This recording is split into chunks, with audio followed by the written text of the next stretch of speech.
believe, not ultimately stoppable.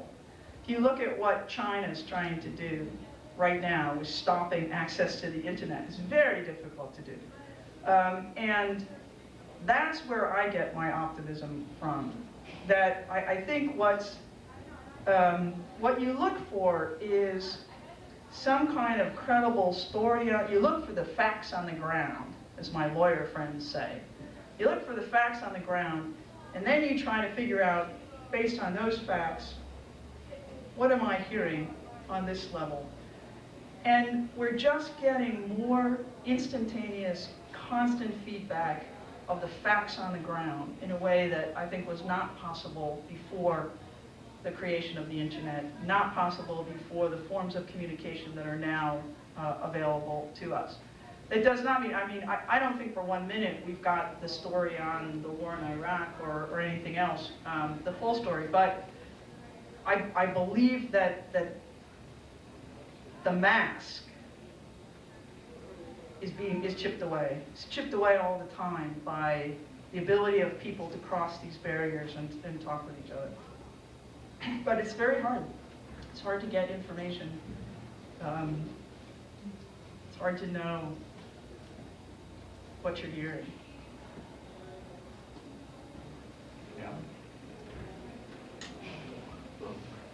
You spoke of the possibility of religious communities offering a unique perspective to global conversation, allocation of genetic research. What challenges or prospects do you see for interreligious dialogue?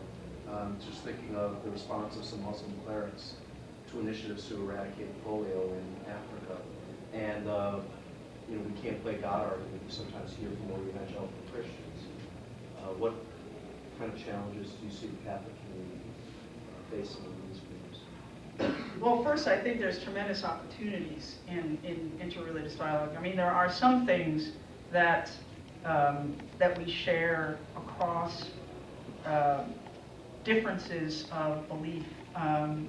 For example, concern for the poor and commitment for justice runs through, many religious traditions. So I think action is possible.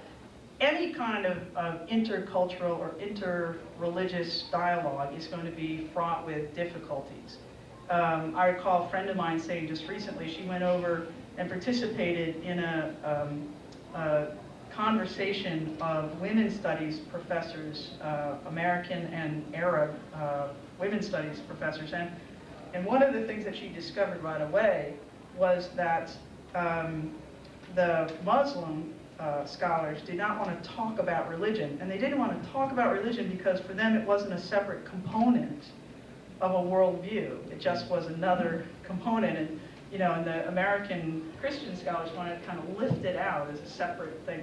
So I think you have to do a great deal of listening. We also come into interreligious and intercultural dialogue with a set of assumptions about what ought to be important and how we ought to understand things that don't always translate.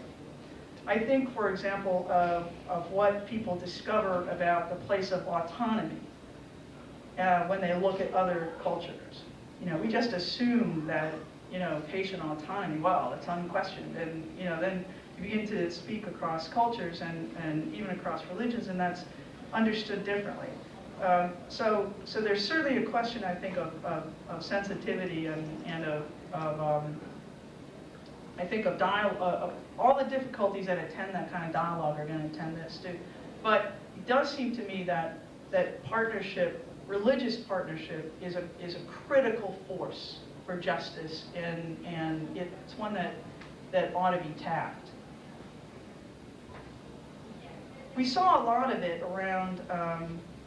The Beijing conference on women was, for many people, a great example of what was possible, because there was the convention, there was the main conference, then there was what was supposed to be a sort of small NGO conference. That turned out to be the bigger of the conferences, and all kinds of things grew from there, and all kinds of partnerships grew from there.